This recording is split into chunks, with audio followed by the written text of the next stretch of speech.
In this video, I'm about to hurt a lot of feelings because I'm going to discuss Taylor Swift and Shannon Lester, which is another influencer who I actually really respect. I think she has some really great points. She's really funny. She's got a vibe. Her latest video on Taylor Swift not being a girl's girl. I've linked Shannon's latest YouTube video that I watched down in the description, which is about this exact topic, how Taylor does not support other female musicians, namely, in this specific case, Charli XCX and Sabrina Carpenter. That's Shannon's perspective and how she sees the issue. From my angle, however, even though I don't know Taylor Swift's music that well, I truly believe if you're a fully grown adult woman and you're a Taylor Swift stan, you are immature because her music is really geared towards women who need to develop their emotional intelligence a lot more. Women who are still stuck in the teenage state, early 20s. If you're a fully grown woman and you stand Taylor for her music, for her personal brand, and you're sold by that, that's a whole other topic. I told you feelings are going to get hurt on this video. My perspective of Taylor's music actually is tied to a lot of the points I'm going to be making in this video. You can admire Taylor Swift because she is an excellent capitalist, and how I see her as an excellent businesswoman, and it makes a lot of sense because she comes from a long generation of privilege, and a lot of this power dynamic and how to play the game have been taught to her through generations, and she's not the first person to become privileged in her family, and it really shows. I would say from all the pop celebrity influencers, Taylor Swift is one of the most socially elegant celebrity that I could name. I can't really think of any other celebrities or influencers who can really handle complex power dynamics and social situations and monetize the heck out of controversies like Taylor Swift can.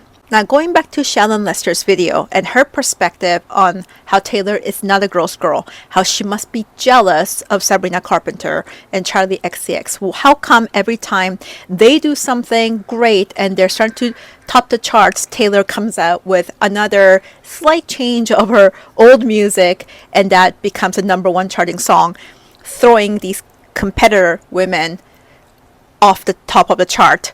How come when Taylor does a collaboration with a famous country singer, they're pretty much like a backup singer to her song? It's not a collaboration. It seems to be that Taylor is so preoccupied with being the center and pushing herself forward, and she doesn't really allow room or space for people to take up in her presence.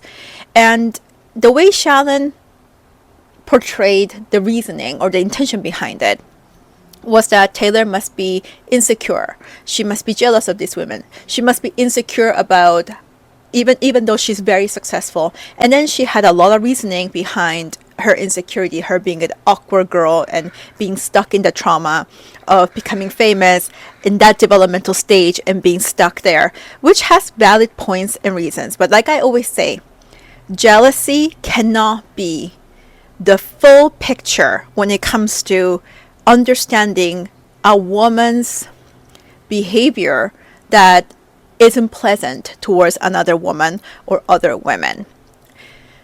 Now, let me be clear. I really enjoy Shannon's content most of the time.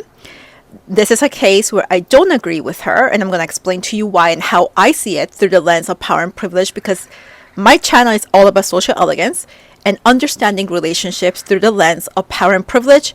And when you do that, all of it makes sense. You stop labeling people as narcissists or not narcissists, or you must be a psychopath. Well, what is the difference between the two? You stop doing all of that. Instead, you get down to understanding the person from power and privilege and the complex emotions, the dance of emotions, and the strategies that come from wanting to keep your power, gain more power, and gain more privilege. And when you're at the top, keeping that privilege and making sure that you own that space and nobody else can throw you down. The way I see the whole Taylor Swift situation with other artists and musicians, other female musicians, her girl squad situation from back in 2015 or 16, you guys remember, she had this perfect girl squad and it like fell apart, and and it was a complete lie how she had all these besties, which is really a lot of women's dream to have that bestie group.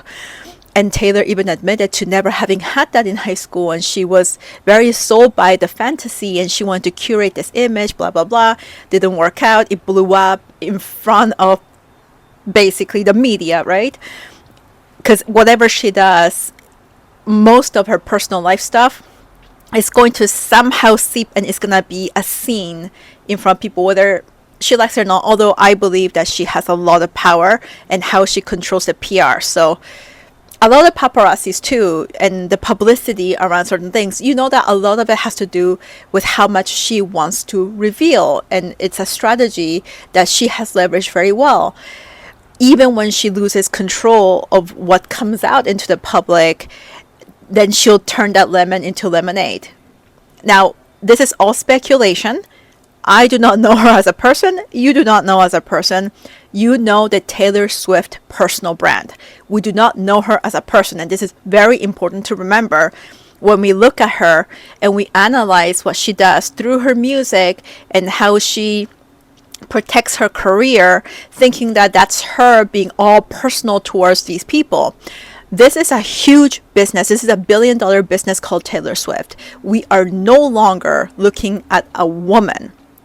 It's a brand that is so believable that people still think that when they're seeing her on stage or when they're seeing her in an interview, when they're listening to her music and reading the lyrics, people think that they are interacting with her, that they're getting to know Taylor Swift, the person.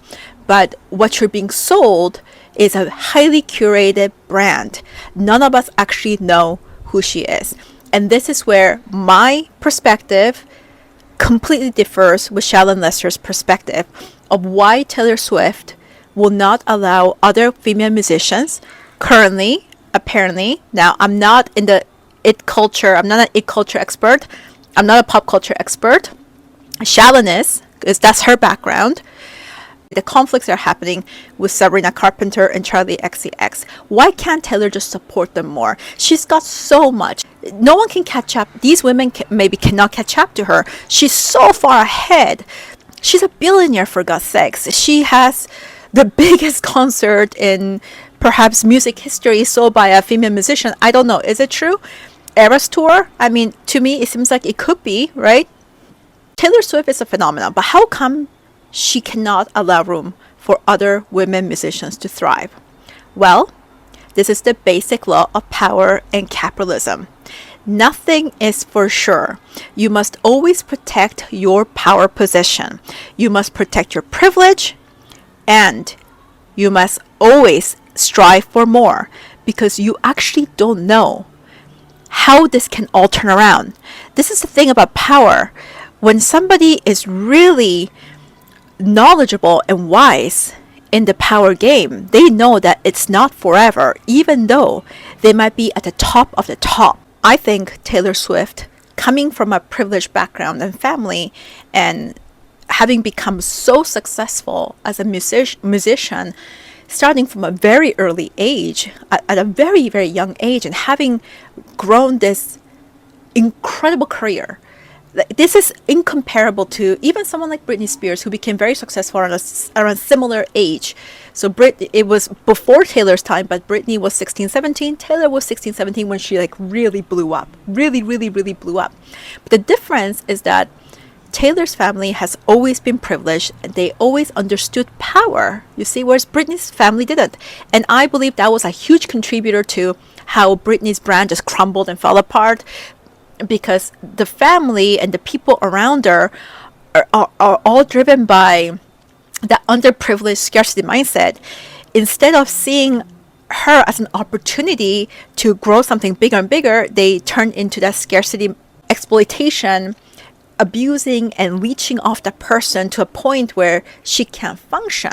Now, I'm not saying that Taylor's people are much better or whatnot, but obviously she's had much better people, better contact, people who are not starving that they have to destroy the person who's earning, ripping her off to benefit from her in short term. Instead, Taylor's had the right people. Can you imagine if your father is an investment banker and your parents have always been wealthy, and if you go back the generation line, you're related to all these influential people, then your family knows people, knows trustworthy people, lawyers, accountants, very important people, right? So Taylor's always had a great team. This is all part of knowing and understanding how to work with power. And when somebody who's underprivileged and oppressed immediately gains a lot of power and privilege, like let's say Britney Spears, shoots up to fame real fast, that's more traumatic than somebody who's come from privilege, because she has more resilience and room to handle it because of all the generational wealth and experiences and wisdom around success.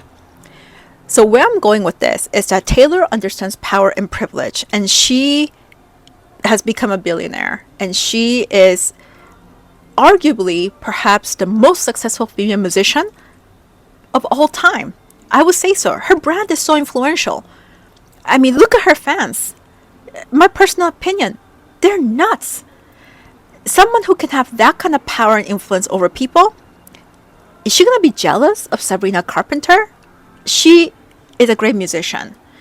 Charlie XCX, she's a great musician. They both make comfortable living as musicians, doing what they're really good at, doing what they love. They're celebrities. But Taylor is not seeing them as necessarily through the lens of jealousy. She's seeing it through the lens of power. It's like, if I'm not careful, the underdog can rip me apart anytime. I have to have very strong boundaries. I need to keep my power and protect myself and strive for more. So it is less likely she's decreasing the risk by becoming further away from them in terms of success. So every time one of these female musicians release some kind of really amazing song, starts to go viral, whatever, it starts to climb up on the top of the music chart, Taylor will throw down. She'll use her power and influence to block the possibility of her no longer being the top dog. This is business. This is not catty, girly bullshit drama. What I see when I see Taylor doing that is that this woman is a businesswoman. She's an excellent capitalist, and she will not have it. She has the image of the kinds of songs that she writes, an awkward girl who's very tall, who didn't have a lot of friends growing up. That's a story, that the personal brand where she did start there's truth to it, obviously, for the personal brand to work, for the story to be believable. Otherwise, it wouldn't be an influential personal brand. But that's a story, and that is not why she is doing what she's doing. Think about it. Do we tell Elon Musk to stop being too successful in his ventures because these other dudes, that's not fair for them? Like, you should really be a bros bro and let them have it too. Were we telling Steve Jobs, hey, Bill Gates is struggling to catch up to you and he also wants to be at the top. Why won't you share the top with him? We don't expect that from men. Even though I enjoy Shalon. I find her really funny. She has a vibe and she has energy, and I think she's a great influencer. See, I respect people through their strengths. And when I see Shalon, I love the kind of businesswoman that she is. But here, how she was seeing the relationship between Taylor and these other women musicians, I felt that from my perspective, she's seeing Taylor and having the expectations towards Taylor through a patriarchal lens. And I think a lot of women who are watching Taylor, her fans, other people, mostly women, they may think the same thing. Oh, she must be jealous because Sabrina is like so cute and feminine and romantic, her vibe, and this Shalon's words. And Charlie XCX is like this bad bitch, like baddie, and like girl, like she looks so cool doing what she does. Yeah, that's their vibe. They're doing it really well. Those are their brands. That's a brand personality that works the best for those two. Taylor's not jealous because she can't do that brand personality. She owns the awkward girl. She's not going to get rid of that. Even if she's no longer that, she needs to play the part. This is acting. This is part of the personal brand. This is part of aligning with consistency so that people are believing in a Taylor Swift, not Taylor Swift the corporation. Sure, she has human emotions, but when you are that far at the top, you are no longer feeling and thinking like people who are not up there. She is not jealous of those two. She sees them as potential risks. It's a business. Taylor's team, same thing. And who knows? Maybe it's not Taylor saying, hey, it's time to release an acoustic version of this song because Sabrina Carpenter has a really good hit right now. Let's throw her off the charts. It's very much, it's more possible that Taylor's team say, hey, Taylor, we need to record an acoustic version of this song. I think this one would be fire. It makes sense, whatever, fan favorite. They do their research. These are not random events. They have data of what fans want. There are people sitting down and looking through social media comments and filtering them, having reports. This is not one person who sits there and just, today I feel like recording an acoustic version of this to throw Sabrina Carpenter off the charts. That's not what happens. This is $1 billion business. That means she's got departments of people filtering through what fans want, filtering through what can be the next thing, filtering through what can be the next controversy even. What can we add here, the nuance, so she doesn't come across like $1 billion business, but she comes across like a person. Let's throw in some romantic relationship. Let's throw in the possibility of her dating so-and-so and getting married. All of this, of what is being released, is curated. This is not girls' drama. No way. Not at the $1 billion level. This is not a personal brand like some influencer with 500,000 followers, okay? Not even with 1 million followers. This is not the same game level at all. When you're that high up, you are really high up. And you see everything through a bird's eye point of view. And the way you look at people is no longer, oh, this is Sabrina Carpenter. Oh, this is Charlie XCX. Everything is financial, reputation, business risks. It's accounting. It's accounting. These decisions are mostly driven by data and accounting because Taylor Swift is a business. She's not a person. And this is what fans and a lot of these followers and people who listen to her music are not able to quite understand, which means it's so effective that they are so good at this. And there's a reason why this is $1 billion brand. This is why she's $1 billion celebrity. A musician who got to $1 billion using music. Rihanna, she switched to makeup, to Fenty, and then she has Fenty Savage. That's not what Taylor did. Strictly music. She's also not a producer. Her business model isn't signing new artists like a lot of hip hop guys do. They sign new artists and it's like, it's kind of like a pyramid scheme because really capitalism is like an MLM, a pyramid scheme. But think about it. A lot of the musicians that we know who's made a lot of money, they become producers. They become record label owners and they sign people and they take royalty from all these artists. So that now you have a lot of people below you making revenue and then you take royalty. Makes sense. That's a business model too. But Taylor is still a one-woman brand who's gotten to $1 billion. This is not a joke. This is not girl drama from high school or middle school or even college. This is extra sophisticated businesswoman drama. This is a $1 billion business. This is like Apple decided to do something. Taylor Swift decides to do something. Microsoft decided to do something. Taylor Swift decides to do something as her next product, her next release, her next move. This is my recommendation to all of you who watch my channel. Do not reductively go to a mental place where a woman who's more accomplished than you is jealous of you. That thought does not help you because then you don't have to do anything different. And many of you might be asking, well, why doesn't she collaborate? Collaboration has to be an equal. Her influence is way, way, way bigger than even these successful country artists or some other artists like Post Malone or whoever she's collaborating with. That's why they end up being backup singers in her songs. Like Shamlin says, they're like backup singers or whatever. They're not like having equal parts in that song. How come she's doing that? And then when you go to that singer's Spotify, Taylor and that singer's collaborations at the top, as the most played, because of that impact, she's not gonna give play space to people who don't have that power. It's not that she can get so much from them. It's more like she can tap into these micro audiences by doing collabs with them.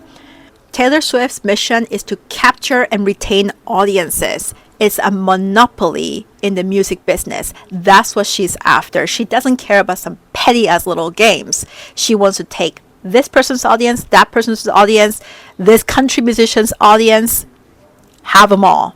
They're all her audiences. Capitalism. She can also create different types of sounds that is not always going to sound like, the same Taylor Swift song. Her product, she's breaking the monotony of her product. There's so many other reasons probably that I can't even tell you why she does collaborations the way she does. But it's all business driven and it has a financial reason. When you understand through power and privilege, it all makes sense. Now, is Taylor Swift a bad person? She's not a girl's girl. Well, it's harder for women to make it. I understand that as a man, sure, you can compete all you want, but it's already hard for women to make it. So how come a woman that successful wouldn't reach out and help? Because of patriarchy.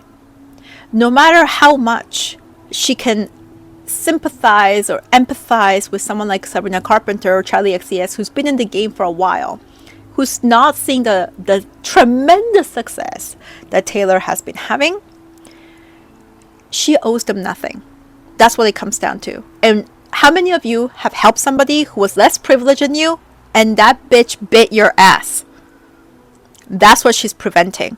You can understand it from your own perspective of how a friend who makes less money than you, a friend who has less influence than you, a coworker who is like awkward and trying but not really getting it. You go out there, like you have so much influence, you have so much more money, you go there and you like really help them. That's the one who's going to slap you and throw you down the throne. How many of you experienced that from middle school, college, your job, even recently, even in your leadership position?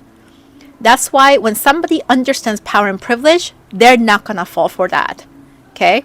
And also those women, once they get the sense of power and privilege through Taylor making space for them, now they have more power to throw her down. She knows the game. This woman understands patriarchy and knows how to navigate, because as a woman, even at that level, she knows that everything can change kind of overnight. Because as a woman, you have more counter forces. So if she makes the wrong move or she helps the wrong person or she makes space and just lets that person be or whatever, and this weed grows huge and starts to suck on her resources, she's not allowing that to happen. This is capitalism. Never ever forget, rule number 1 of success is understanding the rules of capitalism. Rule number 1 of power and privilege is understanding capitalism and becoming more privileged, knowing how to play the game. And Taylor Swift plays it well. For that, this woman has my respect. I think as much as this is just a brand, it's very authentic. It's very socially elegant. Authentic as in she's not pretending to be helpful to women. She's not pretending to be a girl's girl. Because there are plenty of people who are like that. Like, I'm a girl's girl. And next thing you know, she's gossiping about another woman. What I mean by authenticity is that she doesn't pretend. She is a very good businesswoman. And she plays all the power games of being a white woman and a young, that's her prototype of young white woman, really well. Like her white woman tears, superb. When Scooter Braun pulled all that bullshit on her, oh release my own version of all these songs. I hope you like it, guys. She plays. I love it. Okay? Because if Taylor Swift self-sabotages and she goes, hey, it's okay, you can do that to me, and you can grow bigger in this you can grow bigger here, and because or she does the tortoise in the hare thing, and then she's like the hare, and she's like, you can't catch up to me, I'm gonna chill here, I'm gonna let you catch up to me. She's not doing that. She's like, you never know for sure. She's always on guard. She's like, I'm the top dog, I'm here to stay, you're not coming anywhere near me by 100 feet, forget it, miles. She's like, you're not coming anywhere near me, I'm the top dog forever. Bad bitch boss energy. Now, if Sabrina Carpenter and Charlie XCX can find a way, their own edge to beat her, damn. Anyone who can beat Taylor Swift has my respect immediately. What are your thoughts? I'd love to hear from you. Anytime you have a thought towards a woman, think again. Am I having a patriarchal thought? Am I having a patriarchal expectation of this woman that I wouldn't have the same thoughts towards a man?